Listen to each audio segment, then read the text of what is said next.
Victor Vance built an empire in Vice City the right way: disciplined, methodical, loyal. He controlled territory and kept the heat manageable. He followed the rules of the game better than almost anyone in GTA history, and he still lost everything. Why? Because his own brother couldn't handle playing second chair. The Vance Crime Family is the most tragic organization in the entire Grand Theft Auto universe. Victor and Lance Vance came from a military background, structured, disciplined, trained to follow orders and execute plans.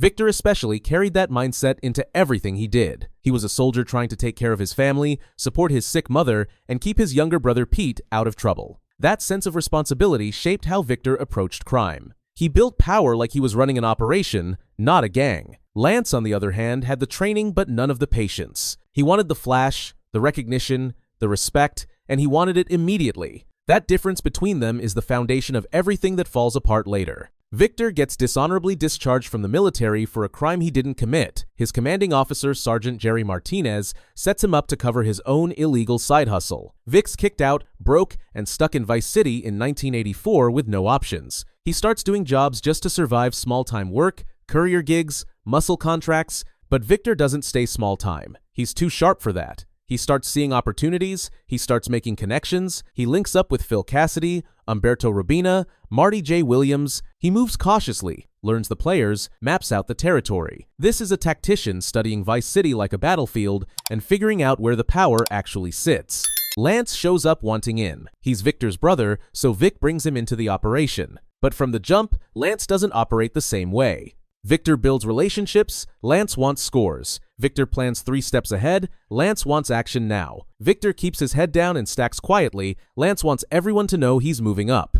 It's not that Lance is stupid, he's capable when he focuses. But he's insecure. He measures himself against Victor constantly and always comes up short in his own mind. That insecurity makes him reckless. It makes him impatient. And in Vice City, impatience gets you killed, or worse, it gets everyone around you killed. Victor starts taking over businesses. He's not just running jobs for other people anymore, he owns property. He runs a brothel, a strip club, legitimate fronts that generate clean income. He's controlling drug routes, setting up distribution networks, managing supply chains like a CEO. This is organized crime in the truest sense: structure, hierarchy, long-term planning. Victor even starts employing people, building a crew he can trust, delegating operations. He's creating an empire that can sustain itself, not just a quick cash grab that flames out. And he's doing it while staying under the radar of the major players. He's not stepping on the Mendez brothers' toes yet. He's not challenging Umberto's turf. He's carving out space intelligently, finding gaps in the market, taking what's available without starting wars he can't win. The way Victor runs his empire sets him apart from nearly every other crime boss in GTA.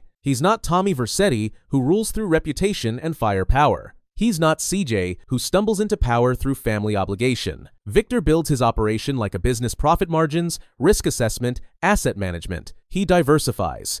He doesn't put all his cash into one venture. He keeps multiple income streams running, so if one gets hit, the whole operation doesn't collapse. He pays his people well enough to keep them loyal, but not so much that they get greedy. He avoids unnecessary violence because bodies bring heat, and heat brings the feds. Every decision is calculated. Every move has a purpose. This is what makes the Vance crime family different. It's not built on chaos. It's built on control.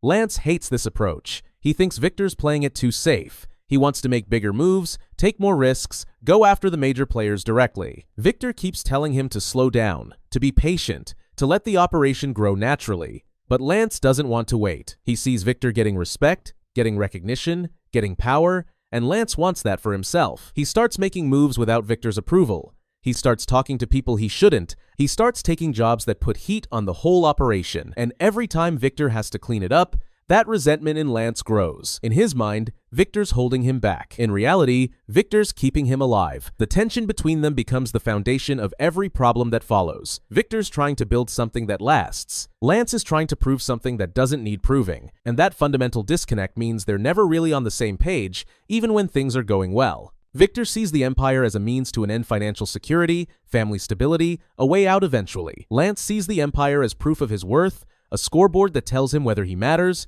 That's a dangerous way to approach crime, because in Vice City, your worth is measured in survival, not status.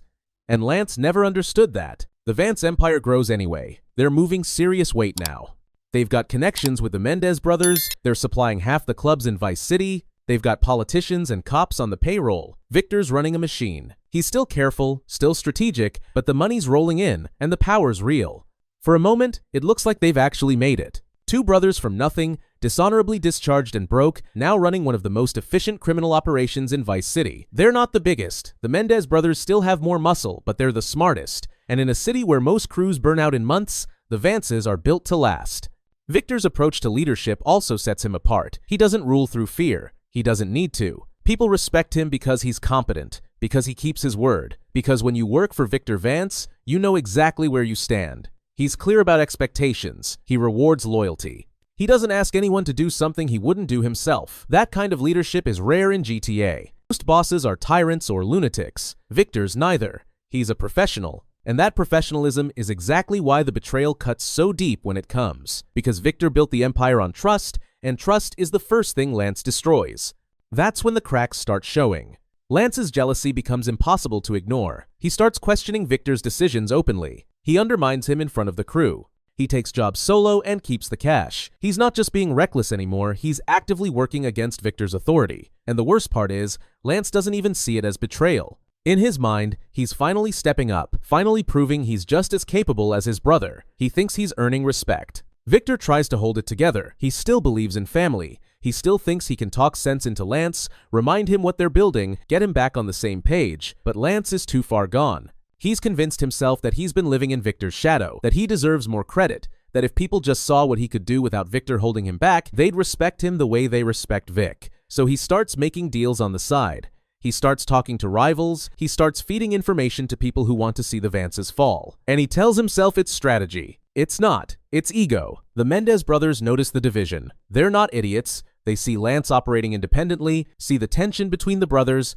and they exploit it. They start pushing wedges into that crack. They offer Lance opportunities that cut Victor out. They stroke his ego, tell him he's the real talent, tell him Victor's been holding him back all along, and Lance eats it up. He doesn't realize he's being played. He thinks he's finally getting the recognition he deserves. What he's actually doing is signing the death warrant for everything he and Victor built. The betrayal doesn't happen all at once. It's a slow bleed. Lance makes a move that costs them a major shipment. Then he cuts a side deal that puts them at war with Umberto's crew. Then he gives up intel that gets one of their stash houses raided.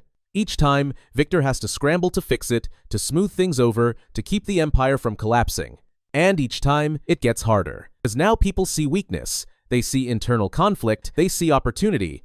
Victor watches his carefully constructed empire start to fracture, and the worst part is, he knows exactly where the fractures are coming from. He can trace every problem back to Lance's impatience, Lance's ego, Lance's need to be seen as more than Victor's little brother.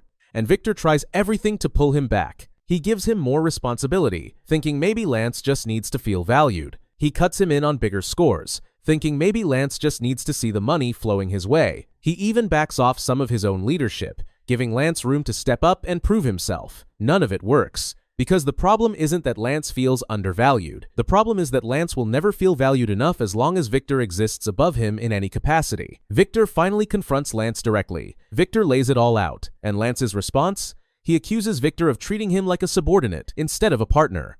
He says he's tired of being the backup, tired of following orders, tired of watching Victor get all the credit. Victor realizes in that moment that Lance doesn't care about the empire. He cares about being seen, and you can't build anything lasting with someone who values perception over loyalty. The Mendez brothers make their move. They come at the Vances, hard hitting their businesses, taking their territory, turning their allies. And Lance, instead of standing with Victor, makes a choice. He cuts a deal. He sells out his own brother to save himself, thinking he can survive the fallout and come out on top. It's the ultimate betrayal. And it's the moment the Vance crime family dies. Why? Because one brother couldn't stand living in the shadow of the other. Victor fights back, but the damage is done. The empire crumbles, allies disappear, money dries up, territory gets swallowed by rivals. Everything Victor built with discipline and patience gets torn apart in weeks because the foundation trust between brothers was gone. Victor survives the collapse, but just barely. He's no longer a crime lord. He's just a man trying to stay alive in a city that's moved on from him. And Lance? He walks away thinking he won. Thinking he finally proved himself. Not realizing that everyone in Vice City now sees him for exactly what he is, a rat who sold out his own blood for a taste of respect he'll never actually have. The Vance crime family's legacy is tragedy. They rose the right way. They played smart. They built something real. And they still lost because betrayal from within is the one thing you can't plan for, can't defend against, can't survive.